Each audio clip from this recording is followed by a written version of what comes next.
There are storms that sweep across open plains, storms that tear through towns and leave nothing but splinters behind. But the storms that truly break a man aren't made of wind or rain, they're made of debts unpaid, promises broken, and hope that slips through your fingers like grains of sand.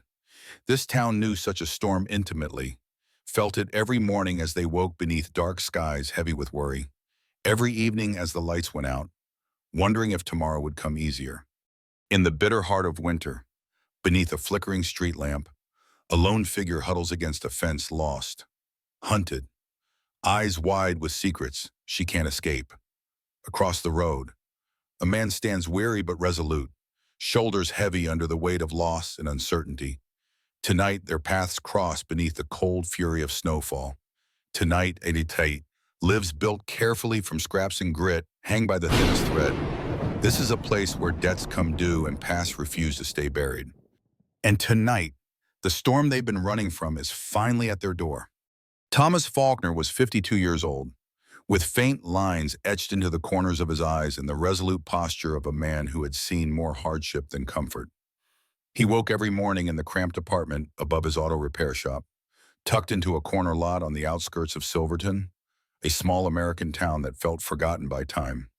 Even before dawn, he would shuffle downstairs, greet the battered garage doors with a quiet nod, and flip the switch that illuminated a space filled with decades' worth of tools, spare parts, and memories. The place, known simply as Faulkner's Repairs, was a labor of love passed down from his father, an inheritance of grease-stained floors and an aging clientele that had diminished as the younger population moved on to bigger cities. Thomas had served in the military as a mechanic, traveling around the world before settling here, determined to honor his father's legacy by keeping the shop running. Yet times were hard. The landlord had raised the rent again. Business was slow, and small towns no longer provided enough customers to cover the bills. His 10-year-old son, Ethan, was the sole light that kept Thomas pushing through the day. The boy's boundless curiosity and bright eyes reminded him of a life that still held promise. Ethan was an imaginative child, spending hours tinkering with broken radios or old bicycle chains, absorbing every bit of mechanical knowledge his father could teach him. Thomas tried his best to shield Ethan from the looming financial anxieties, eviction notices, phone calls from creditors, and the persistent fear of losing the only home and workplace they had. But Ethan was perceptive. He saw the lines in his father's face deepen with each passing week and heard the late-night pacing above the creaking floors. Still, father and son maintained a ritual dinner together at a wobbly kitchen table where Thomas would listen to Ethan recount his day at school, the science projects, the new contraption he wanted to build, and the friends he was making. These moments were a small refuge from the unrelenting worries stacking up like unpaid invoices on the office desk. Thomas never complained aloud, never openly grieved the death of his wife, Helena, 4 years prior, though the emptiness she left behind was an ache he carried with him wherever he went. Her photograph still hung in the stairwell, capturing a time when laughter and hope had filled every corner of their lives. Winter had rolled into Silverton early this year, the temperatures plummeting and the wind gusts rattling the steel siding of Faulkner's Repairs. Snow piled along the edges of the parking lot, and frost rimmed the garage windows each morning. On a particularly frigid evening, Thomas was shutting off the overhead lights and preparing to close up shop when he glanced outside at the swirling flakes illuminated by a lone street lamp.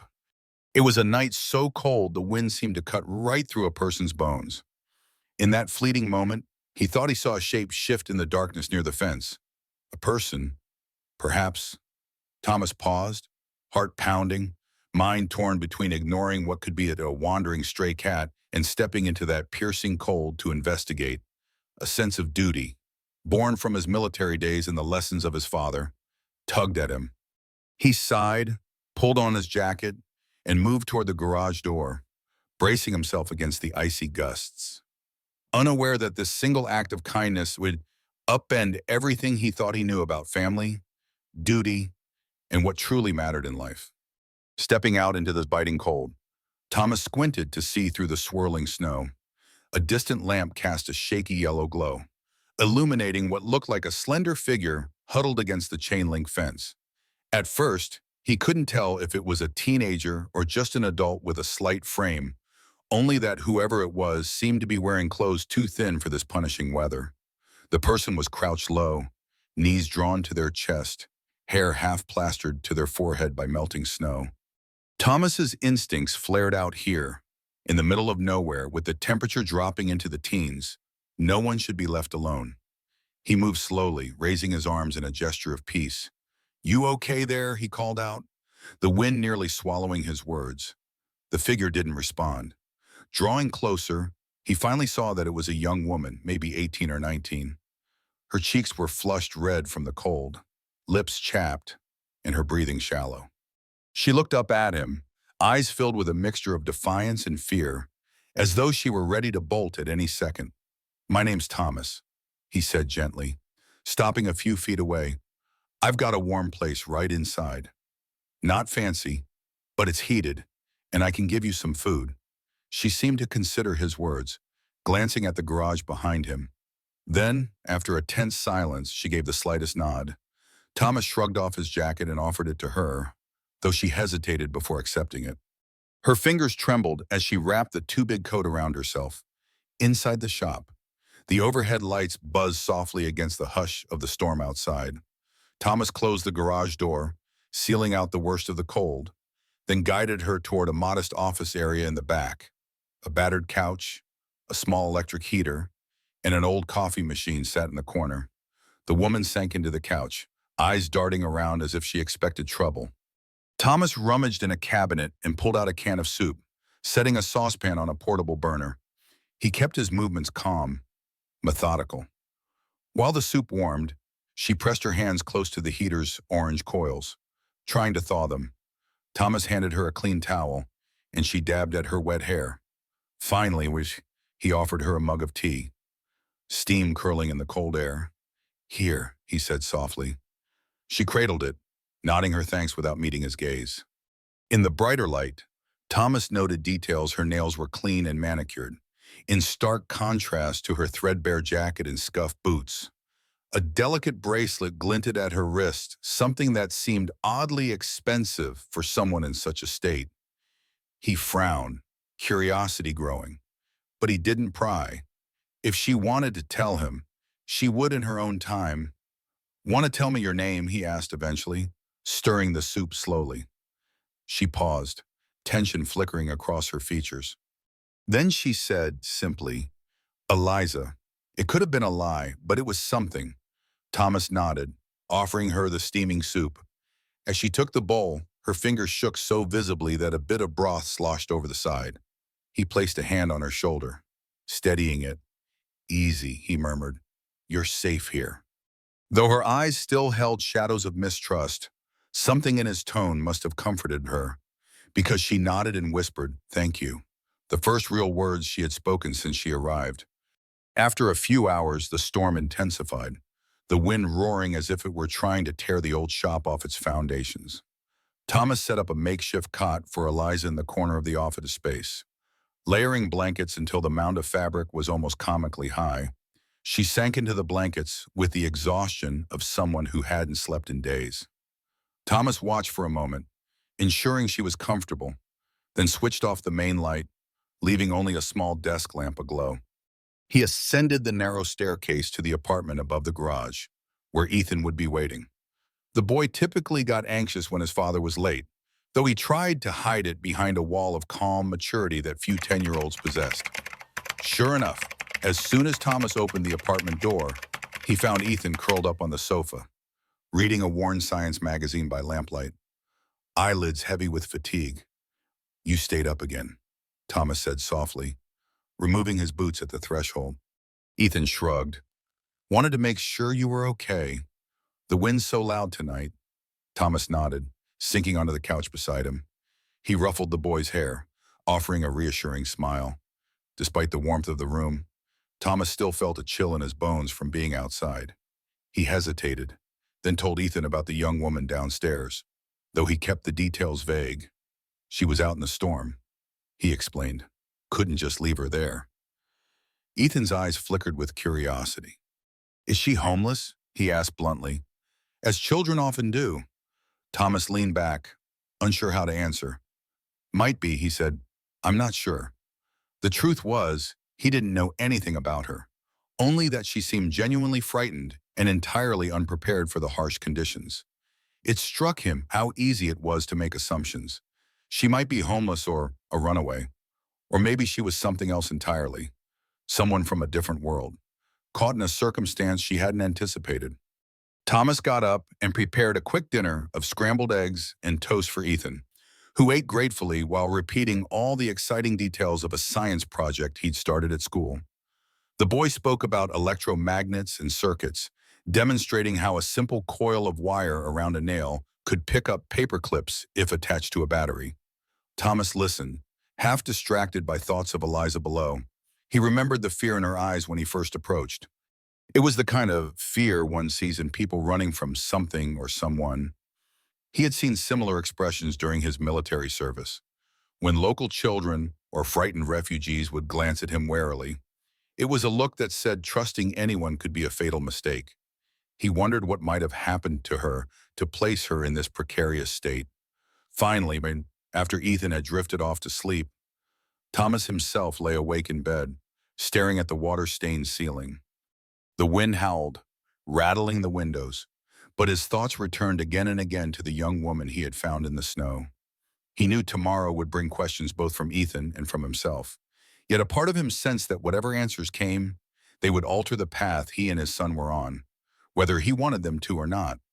The next morning brought a dull gray light through the garage windows, accompanied by the steady drip of melting snow outside.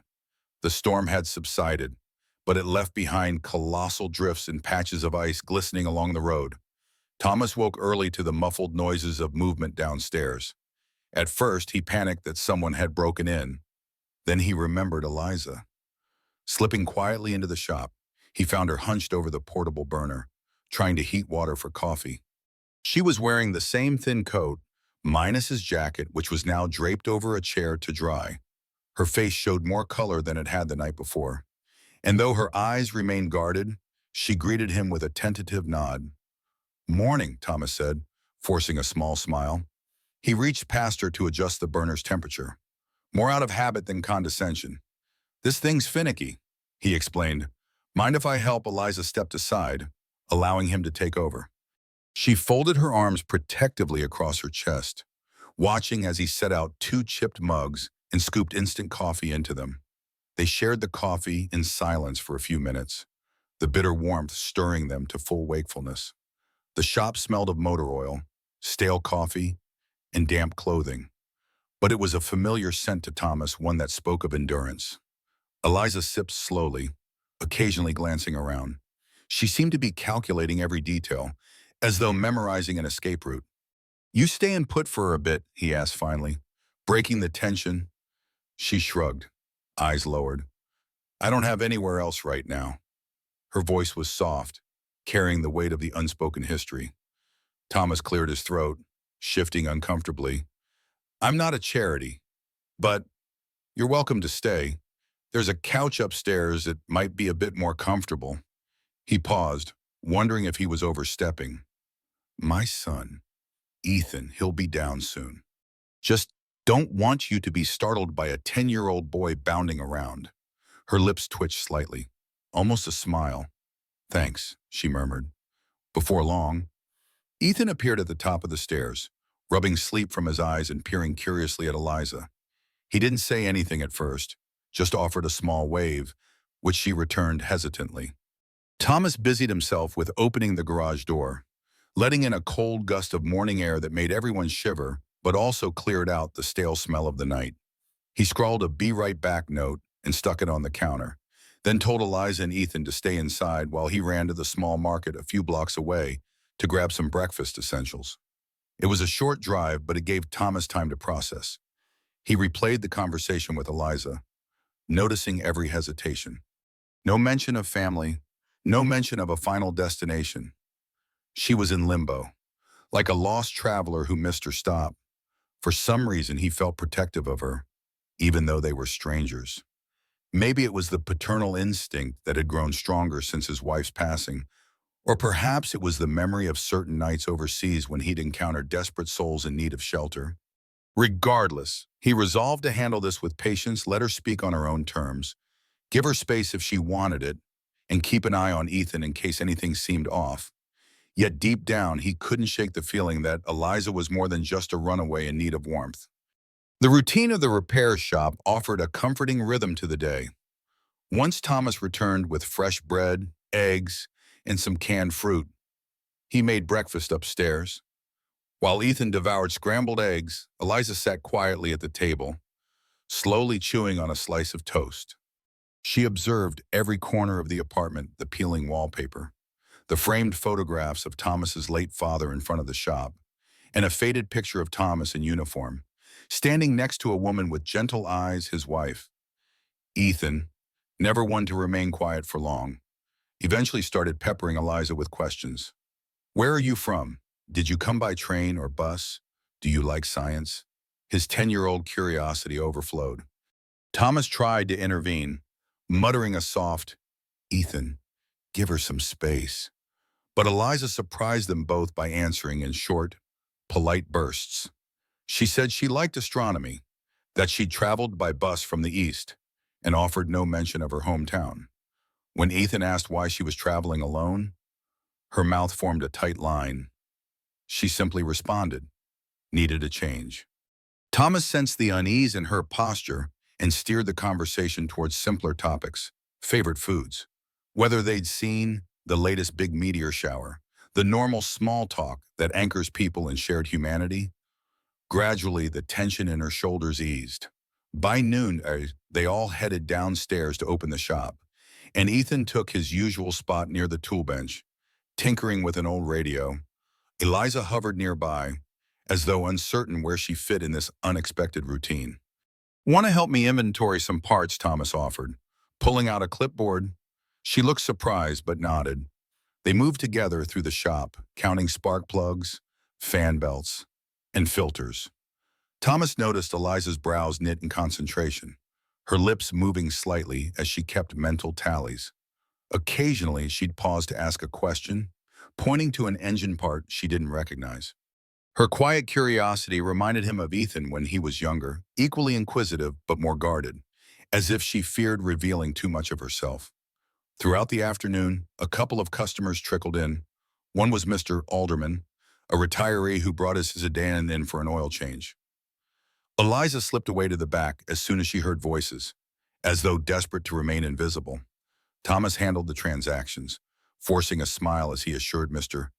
Alderman that everything was under control and the shop wasn't going under anytime soon. In truth, the rent was past due, and the last thing Thomas needed was more tension, but he maintained his stoic composure. Meanwhile, Ethan took it upon himself to bring Eliza a warm soda from the vending machine in the corner, offering it like an olive branch. The simple gesture, unremarkable in many settings, carried weight here. She thanked him so softly Thomas almost didn't catch it. He saw in Ethan's bright eyes that the boy was already forming a bond, an empathy for this mysterious young woman who had stumbled into their lives. Thomas wondered if he should caution Ethan not to get too attached, but something stopped him, perhaps a father's sense that this connection was important for them all, that maybe Eliza needed the unconditional kindness only a child could give. Later in the afternoon, a biting wind picked up again, rustling the old corrugated metal roof of the garage and signaling another wave of cold. Thomas stood at the workbench, elbows resting on the scarred wood surface, calculating the latest numbers from his ledger. The margins were grim. Costs of parts had risen, while the number of paying customers dwindled. He felt the weight of each overdue bill like stones in his pocket. If something didn't change soon, Faulkner's repairs would be shuttered, just another relic of the past in a dying town. He heard footsteps approaching and lifted his gaze. Eliza hovered near the edge of the bench. Her cheeks were slightly flushed, and she fiddled with the silver bracelet on her wrist, one of the few signs of elegance she had, which still puzzled him. "Need something?" he asked, trying not to sound abrupt. She hesitated, glancing at the clipboard full of numbers. "You look stressed," she said softly, which took him by surprise. Her eyes flicked to the ledger. "That's the shop's finances." Thomas stiffened. "Yeah, but It's my responsibility. Don't worry about it. He realized how cold that sounded and forced a gentler tone. I'll figure it out. She nodded, seeming to sense his pride. I'm sorry, she murmured, stepping back as if she had overstepped a boundary. If I can help with anything. She let the offer trail off. Thomas studied her for a moment, torn between curiosity and caution. He knew nothing about this woman except her name, if that even was her real name, and that she had found herself in dire straits. Yet, there was a sincerity in her concern that made him want to trust her. He cleared his throat. You ever do budgeting or inventory before? A wry smile touched his lips. Not exactly glamorous work. She gave a small shrug. No, but I can learn. I'm good with numbers. Nodding, he gestured for her to come closer. Side by side, they pored over the ledger as he explained costs, revenue, and the precarious gap between the two. She asked pointed questions about supply rates and overhead. Thomas was taken aback by how quickly she understood the problem. She suggested a few ways he might negotiate lower part prices or offer small promotions to draw in more clients. Simple ideas that, in the swirl of daily stress, he hadn't fully considered. At one point, Ethan skipped into the room, brandishing a rusted gear he'd found behind an old shelf, and asked if it was from a tractor. Thomas barely had time to respond before Eliza smiled and said, "Looks more like a timing gear from a vintage truck." Ethan's jaw dropped, and he rushed forward to see if she was right. "That's a good eye," Thomas acknowledged, impressed. Eliza offered a modest nod, her lips curving in an unspoken thanks. For a brief moment, the three of them stood in close proximity, the cold wind rattling the building outside. While inside, they formed a pocket of warmth and cooperation. Thomas couldn't recall the last time he'd felt this sense of camaraderie, especially with a stranger. It was as though a crack of light had appeared in the storm clouds that hung over Faulkner's repairs. The next few days fell into a tentative routine. Eliza slept on the upstairs couch at night and spent most of her daylight hours in the garage helping out, though. Helping meant she often stood quietly at first, observing, occasionally assisting Ethan in cleaning or organizing tools. Bit by bit, she gained confidence. She asked Thomas how carburetors worked, how to check for a faulty alternator, and how to patch a leaky tire. She wasn't afraid to get her hands dirty, which Thomas admired. More than that, she had a knack for memorizing part numbers, offering them to him without hesitation when customers came looking for a specific belt or filter. Ethan, overjoyed at having someone new around, showed her everything: the row of toy cars he'd collected, the model rocket he was building, and even the old picture albums he'd found in a dusty trunk, photos of the shop's early days when Thomas's father was in charge. One evening, Eliza lingered in the back office, flipping through those old photos, her expression unreadable. Thomas found her there, gazing at a yellowed image of a younger Thomas wearing his military uniform, standing beside a woman with laughter in her eyes. "That's my wife," he said quietly, stepping closer. "Angela." The name caught in his throat, a reminder of the life he once had. Eliza glanced at him, sympathy evident, but said nothing. The silence held weight, like a moment of shared understanding. He had lost someone, and perhaps Eliza had lost something too, though not necessarily a person, maybe a life, a sense of home. Each day, Thomas waited for her to open up about her past, but apart from the occasional slip, an accent that hinted she wasn't local, or a fleeting reference to where I used to live, she kept her secrets close. In turn, he didn't press. He recognized that protective shell. When Ethan was younger and asked about the exact details of his mother's passing, Thomas had found himself shutting down, not ready to voice the pain. Perhaps Eliza carried a similar burden.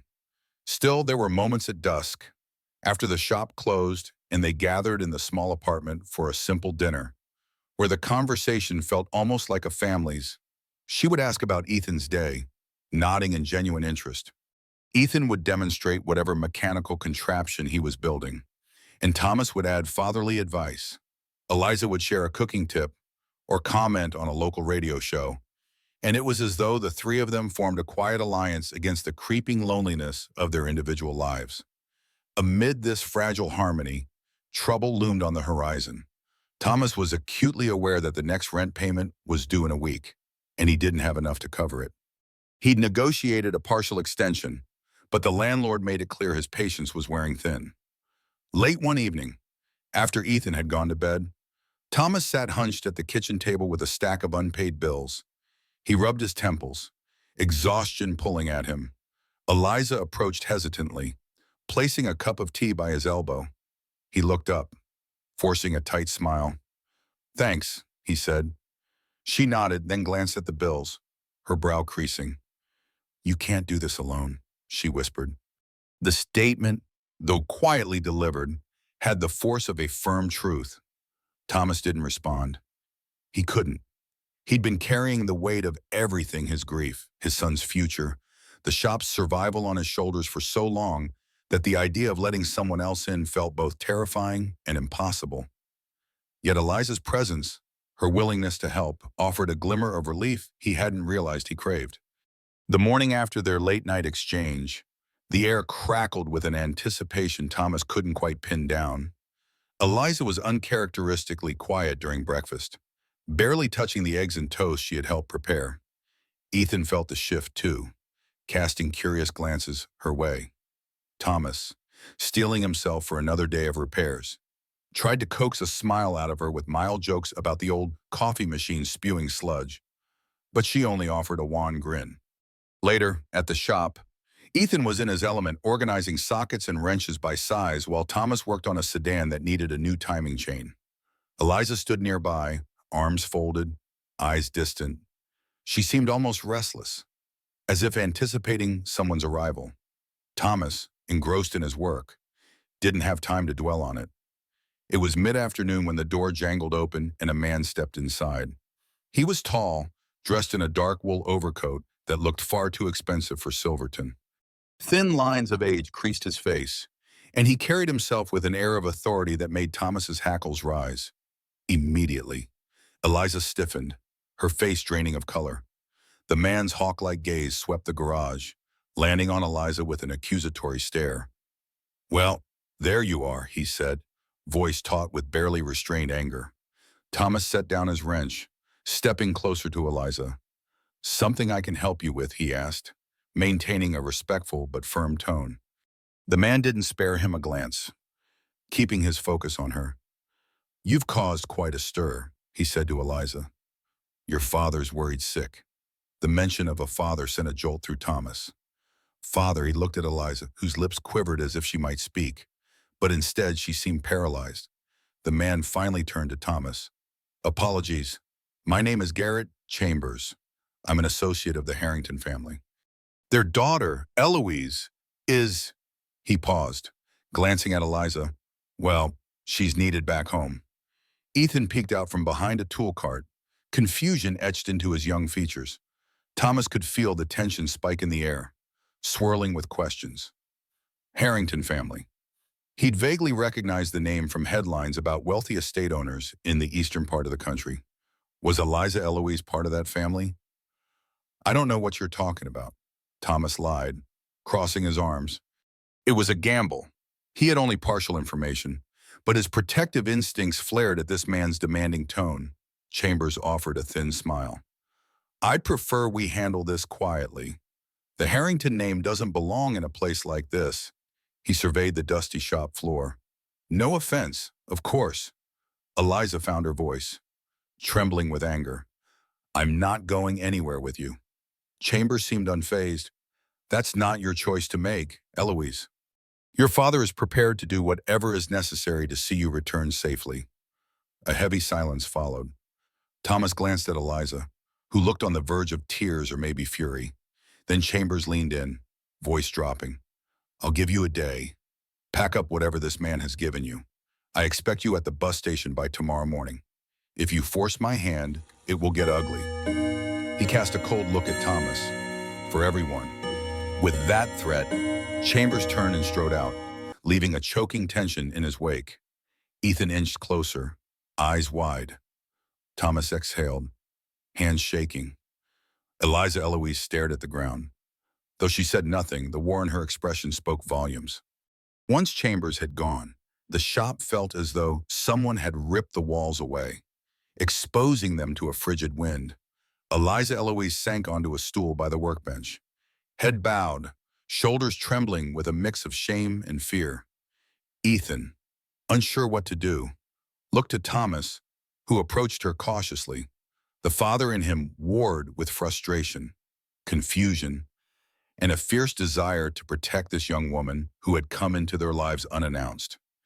He crouched to meet her gaze. Eliza, Eloise, which is it?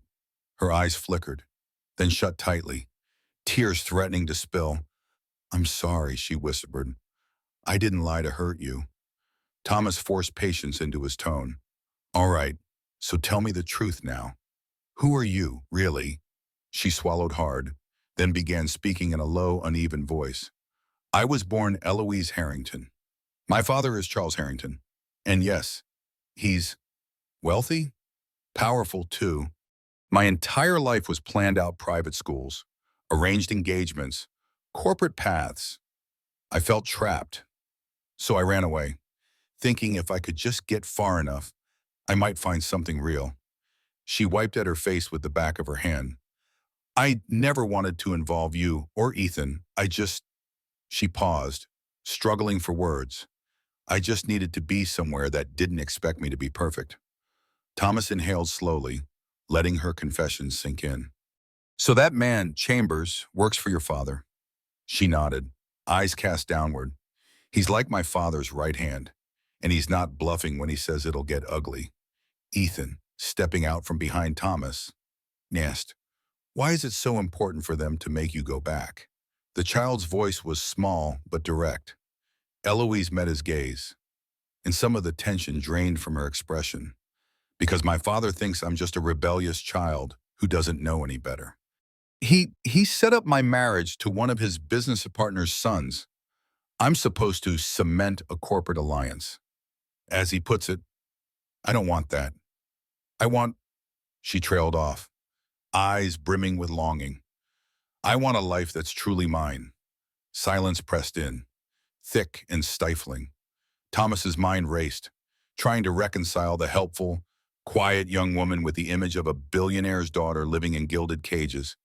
He glanced around the shop, dusty, cluttered, poor by many standards. Yet it was his and Ethan's.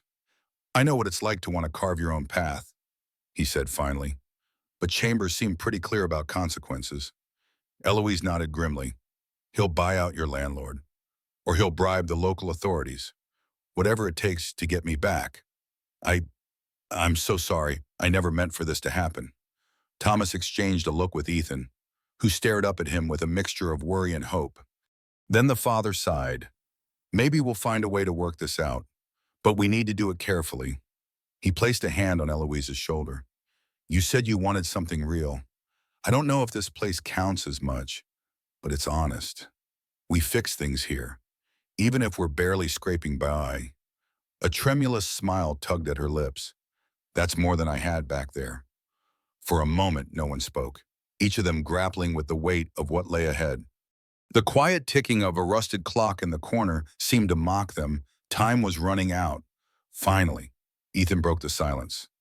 Voice hushed but resolute. We can't let them take you. A child's simple, earnest declaration, yet it resonated with a determined spark in Thomas's chest. No matter how complicated it got, he wasn't going to abandon her now. In the hours that followed Chambers' visit, Eloise's energy shifted from fearful to resolute.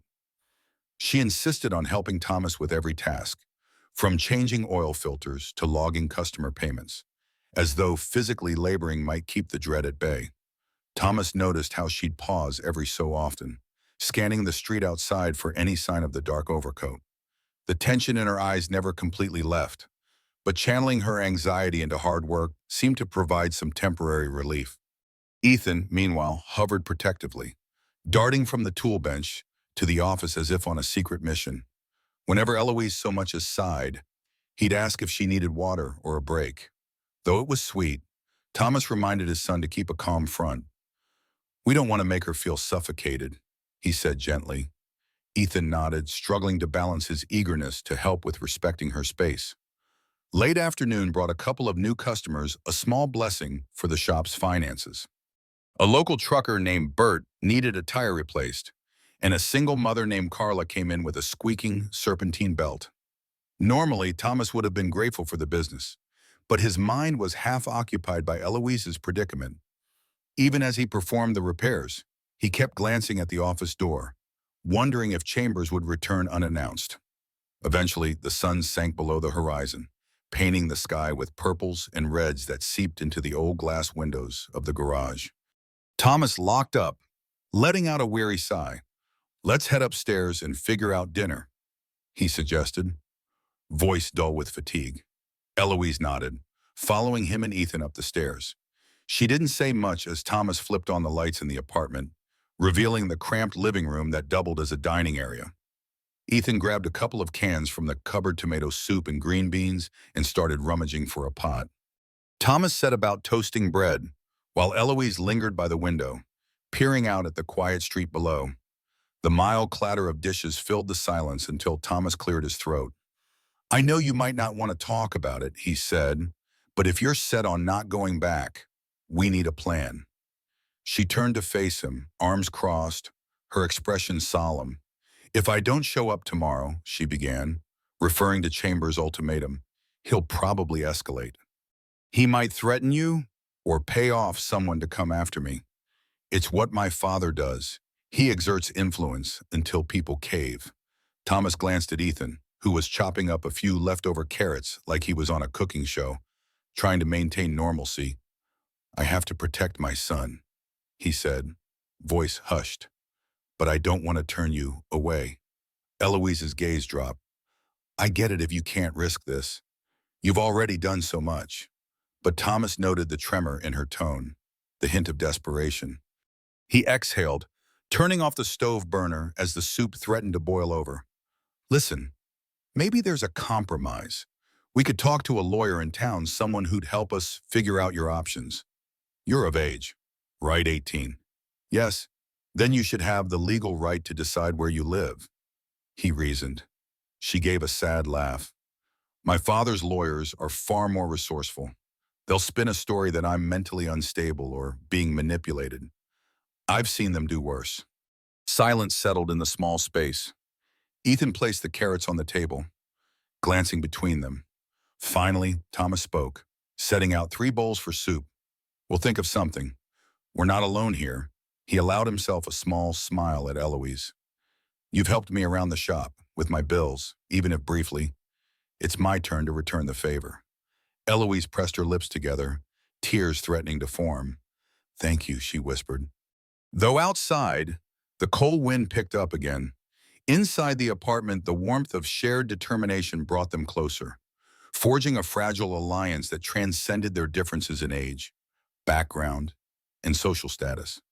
Despite their resolve, a persistent undercurrent of tension lingered that night. After dinner, Thomas tried to distract himself by checking on tomorrow's scheduled repairs, while Ethan attempted to show Eloise his latest invention, a miniature windmill fashioned from scrap metal and a small battery pack. She watched with genuine admiration, though her gaze often drifted to the door, as if expecting it to burst open at any moment. Eventually, Ethan fell asleep on the couch, and Thomas carried him gently to his bedroom, tucking him in. It was a ritual he rarely performed anymore. Ethan claimed he was old enough not to need tucking in, but Thomas felt the boy needed the extra security tonight. He lingered by the door, watching his son's slow, even breathing, reminded that every choice he made now had to protect this fragile piece. Back in the living room, Eloise stood with her arms wrapped around herself, staring at a framed photograph of Angela that sat on a small shelf. The image showed Angela laughing at the camera, hair swept by the wind on what looked like a family picnic. Eloise spoke softly. "She looked so happy." Thomas's throat tightened. "She was," he admitted, forcing a small smile. "She passed away 4 years ago, illness." He didn't elaborate.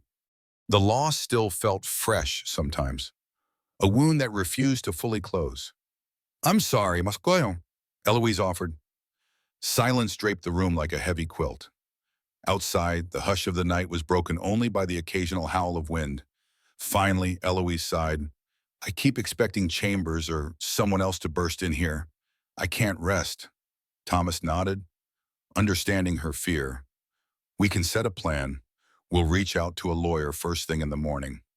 I know a guy named Weston who handles small-town disputes. Maybe he can direct us to the right place. If we show you're safe, stable. He trailed off, uncertain but trying to project confidence. Eloise paced a bit. Even if legally I can stay away from my father, he'll find a way to mess up your life, your shop. He might cut a deal with your landlord, force you out. Her voice trembled. I don't want that on my conscience. Thomas pressed his lips into a thin line. The threat was real. He already owed back rent, and if Chambers or Charles Harrington wanted to, they could accelerate the eviction. A swirl of conflicting emotions weighed on him, fear for Ethan, sorrow for Eloise, anger at a system in which wealth bulldozed the powerless. But a stubborn flicker of defiance ignited in his chest. We'll find a way, he said firmly. Faulkner's Repairs has been in my family for decades. I'm not about to let some rich bully tear it down. And I'm not about to hand you over to them just because they have money. She blinked back tears, a hint of relief flickering across her face. I wish I had that kind of courage. Thomas shook his head. You do. You ran away, didn't you? That took guts, but you need to keep pushing, even when it feels like every door is shutting. He reached for a spare blanket, offering it to her. For tonight, get some rest. We'll face tomorrow together. Eloise nodded, though her eyes stayed open long after Thomas retreated to his own room. She lay on the couch, the blanket pulled up to her chin, staring at the ceiling with an expression that mingled resolve and dread. Downstairs, the quiet hum of the empty garage felt like the breath before a storm, and in that stillness, their makeshift family braced for a battle they weren't fully prepared to fight. Morning arrived, accompanied by an early phone call that jolted Thomas from an uneasy sleep. On the line was none other than Weston, the local lawyer Thomas had intended to call himself, breathless and urgent. Weston explained that he'd heard rumors someone was trying to buy out the building, Faulkner's Repairs, occupied rumors pointing to an out-of-town investor with deep pockets. Thomas felt a chill creep into his bones as he listened, glancing over at Eloise, who hovered nearby, eyes wide. He relayed Weston's words after hanging up. They're moving fast, he muttered, raking a hand through his hair. This investor is definitely linked to Harrington. Weston said there's a meeting scheduled in 2 days with the landlord to finalize a deal. Eloise paled, guilt radiating off her. I'll leave, she said quietly, voice trembling. If I go, maybe your shop will be safe. Thomas shot her a sharp look. And what happens to you if you walk out? Now you think they'll just welcome you with open arms and let you live your life? Tears pricked at her eyes. I don't know. Ethan stood by the kitchen table, frowning. We can't just let them win. The boy's stubborn confidence was a heartbreaking reminder of how clear-cut the world could seem through a child's eyes. Good people shouldn't be forced to run. Thomas huffed out a breath. All right, let's not jump to extremes. We have 2 days. I'll see if there's a legal route to block the sale or at least stall it. Eloise pressed her palms together, pacing the length of the room. I can't ask you to do this for me. You're not asking, Thomas countered. We're deciding to stand by you. He paused, then nodded to Ethan. Right, kiddo. Ethan bobbed his head vigorously. Yeah. She looked at them, tears threatening to overflow, and simply nodded. After a quick breakfast, they headed down to the shop, only to find a black luxury car parked outside. Chambers was there, leaning against the vehicle, gloved hands clasped. Thomas felt his stomach twist. Morning, Chambers greeted with a thin smile. I assume Eloise has chosen wisely. His gaze flicked from Thomas to Ethan, lingering in a way that made Thomas's skin crawl, as if he were evaluating them as potential pawns. Thomas stepped forward, placing himself protectively between Chambers and the others. She's not going anywhere with you. Chambers sighed in mock sadness. That's a shame. Mr. Harrington is a man of considerable influence. He's already begun proceedings to acquire this property. You could lose everything if you don't comply. Eloise glared at him. I'm 18. Chambers. Legally, I can make my own choices. My father can't force me to marry anyone if I say no. Chambers' eyes narrowed. You underestimate the family's resources. If you're determined to stay, be prepared to watch Faulkner's repairs become the next abandoned building in this godforsaken town. Thomas fought to keep his voice steady. You'll have a fight on your hands, he stated, even though fear churned inside him. Chambers merely chuckled, pushing off the car and stepping away. 2 days, he reminded them. Enjoy them while you can. As Chambers' car disappeared into the distance, the three stood in tense silence, the winter chill seeping into their bones. Thomas exhaled shakily, turning to Eloise and Ethan with a determined set to his jaw. All right, he said softly. Let's roll up our sleeves and see what we can do. He refused to crumble under Harrington's pressure, and though Eloise's shoulders were tight with dread, she couldn't help but feel a flicker of hope in the face of Thomas's unyielding resolve. They spent the rest of that day in a flurry of activity, part mechanical, part strategical. Thomas and Ethan tackled as many repair orders as possible, bringing in some much-needed revenue. Meanwhile, Eloise sat at the cramped office desk, poring over legal resources Weston had emailed. She scrolled through small print documents about property rights, tenant protections, and the complexities of big money buyouts. Though her background wasn't legal, her education had given her the ability to parse dense information, and she relayed the key points to Thomas whenever he stepped into the office for a breather. By late afternoon, exhaustion set in. The phone calls with Weston and a couple of local officials had not yielded any definitive solutions. Weston warned that Harrington's team, flush with money, could outmaneuver them in local courts. The best hope, he suggested, was to negotiate directly with the landlord or to prove that forcing out Faulkner's repairs would violate some local Business Preservation Act, though that was shaky at best. As dusk approached, a faint knock sounded at the shop's front door. Thomas, bracing for the worst, opened it cautiously. Instead of Chambers, he found a middle-aged woman bundled in a thick coat. She introduced herself as Martha Green, a local teacher. I heard a rumor your shop might close, she said, glancing past him to see Eloise and Ethan inside. You fixed my car's transmission a few years back. It still runs like a charm. Thought maybe I could help if you need references or a petition from the townsfolk. Thomas was taken aback by the gesture. Martha, he said, voice catching. I appreciate that. Really, I do. He waved her in, and soon they were discussing ways the community might rally to save a staple business like Faulkner's repairs. Martha mentioned posting on social media, getting local families to sign a letter of support, or even contacting the local news. Eloise listened, biting her lip. She realized, with a pang, that these people who barely knew her were willing to fight for something they believed in, partly out of loyalty to Thomas and partly out of respect for the shop's legacy. It stood in stark contrast to her father's world, where everything revolved around personal gain. Martha's eyes flicked to Eloise. And who's this young lady? Eloise hesitated, uncertain what to say, but Thomas stepped in. Her name's Eloise, he explained. Leaving it at that, Martha simply nodded. Nice to meet you, she said kindly, before returning her focus to the petitions. They spent another hour brainstorming until Martha excused herself, promising to spread the word among other locals who owed Faulkner's repairs a debt of gratitude. After she left, Ethan said, I had no idea people liked us that much. Thomas rubbed the back of his neck, feeling a rare humility. Your grandpa used to say that if you do right by folks, they won't forget it. Eloise hovered near the window, hugging her arm. This is incredible, she murmured. A community that actually cares. She glanced at Thomas, her expression a mix of admiration and guilt. I've never seen that before where I come from. Everything is transactional. It's always about the bigger mansion, the bigger check. Thomas offered her a faint smile. Well, Silverton might not have glitz, but it's got heart. He checked his watch. Another day gone.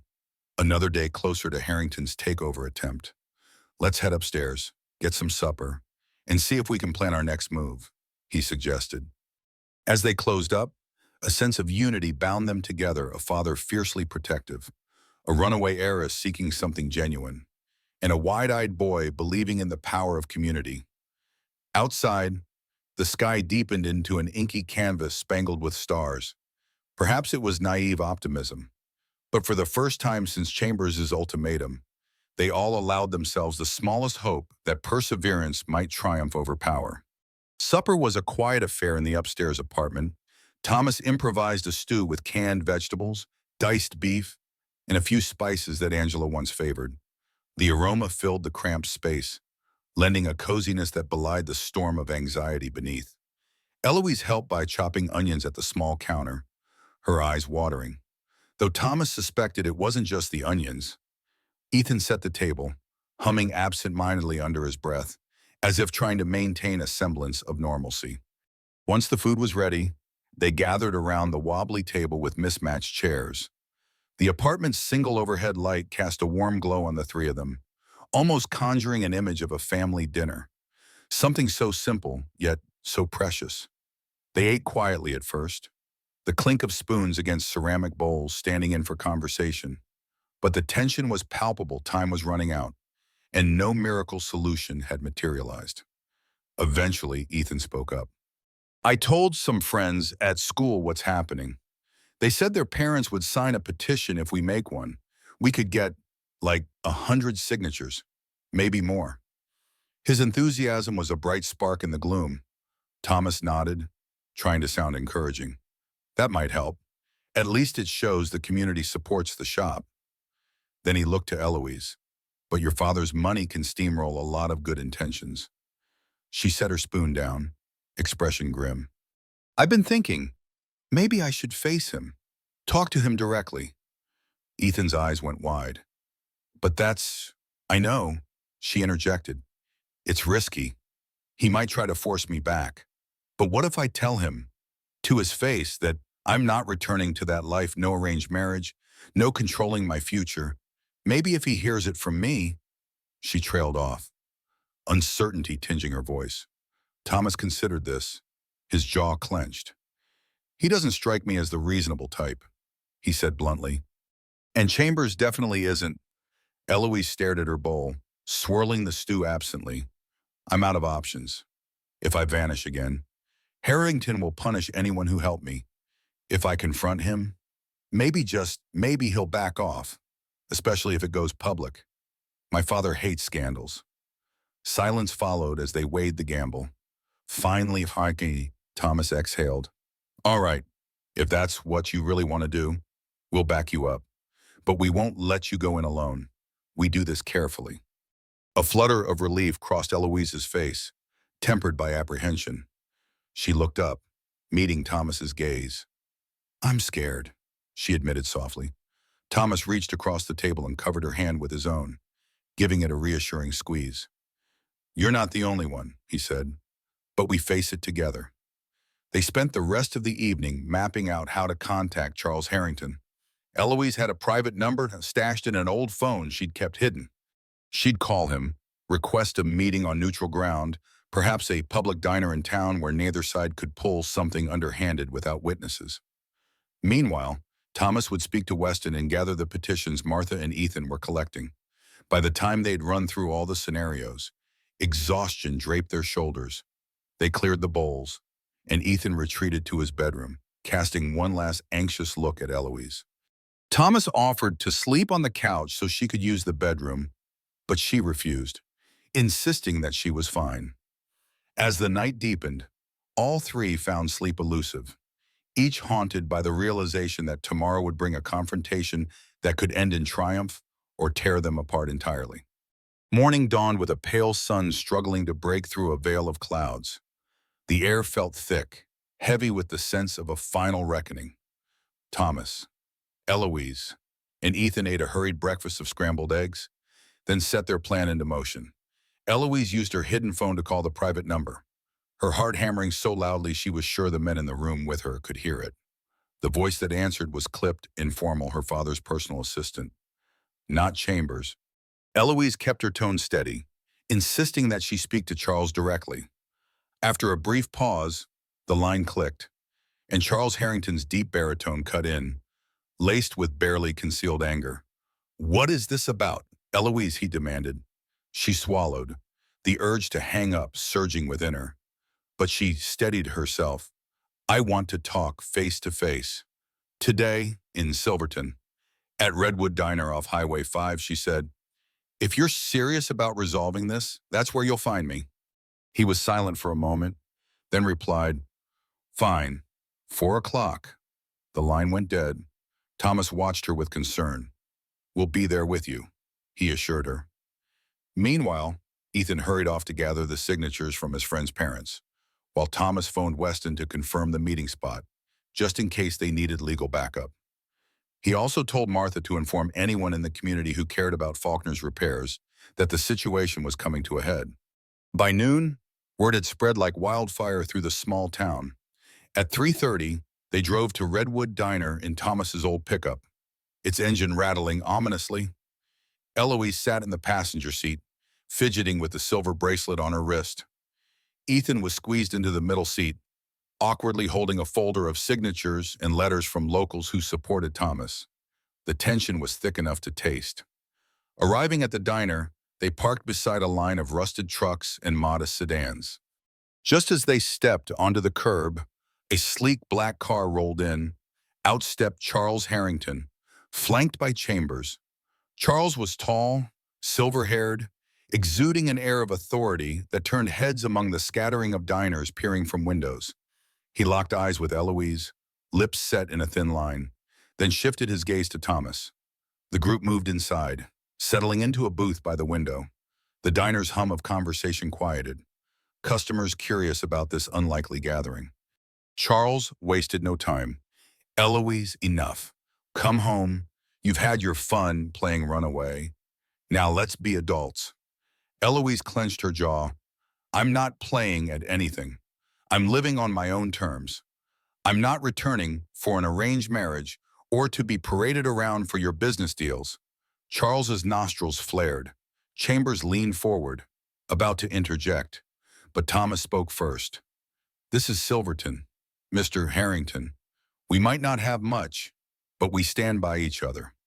He produced the folder from Ethan. "This is a list of local families who rely on my shop and who don't appreciate your attempts to drive us out. If you go through with purchasing the property, you'll face a public backlash, maybe even national coverage." Eloise seized the moment. "If you care about your precious reputation, you'll respect my decision. I'm staying with the Faulkners until I can stand on my own feet." She paused, voice trembling but unbroken. "I'm not a child, Father." "I won't be your pawn," Charles glowered, gaze flicking to Chambers, who looked slightly taken aback by the show of solidarity in the diner. A few patrons even stood, crossing their arms as if to show support for Thomas and Eloise. The silence stretched, a taut wire threatening to snap. Finally, Charles exhaled in frustration. "Fine," he spat. "You want to throw away your inheritance for this? This hovel, be my guest. But you're on your own." Eloise felt tears burn her eyes but held them back. She nodded, lifting her chin. "That's all I ever asked." Without further argument, Charles turned and strode out, leaving Chambers scrambling to keep up. Once they were gone, the diner erupted in murmurs. Eloise sank back, chest heaving with a mix of relief and heartbreak. Thomas placed a hand on her shoulder.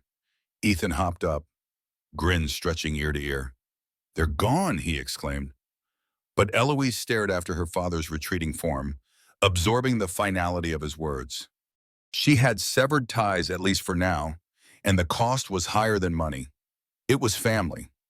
Yet as the townspeople offered quiet nods of approval and the waitress poured fresh coffee, Eloise realized she wasn't alone. She had made her choice, stepping into an uncertain world, but carrying the assurance of genuine support.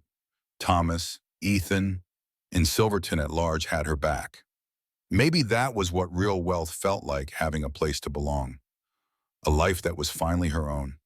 There are moments that define who we are not by the ease of the choice, but by the courage it takes to stand firm when everything around us crumbles.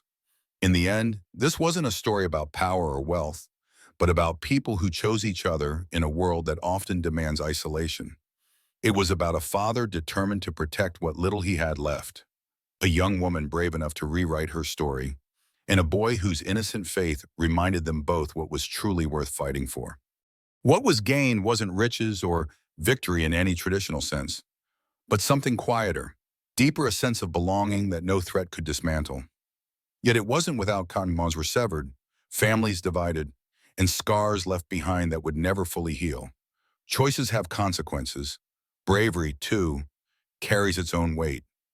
Now, as the cold recedes and sunlight returns to Silverton, the small shop on the edge of town stands not as a monument to defiance, but as a simple testament to resilience, compassion, and the unbreakable strength of community. Perhaps, in the quiet after the storm, we might pause and wonder when faced with impossible odds and choices that test the very fabric of who we are. Would we have the courage to stand firm, too? And if we did, would it be enough to build something lasting from the rubble left behind?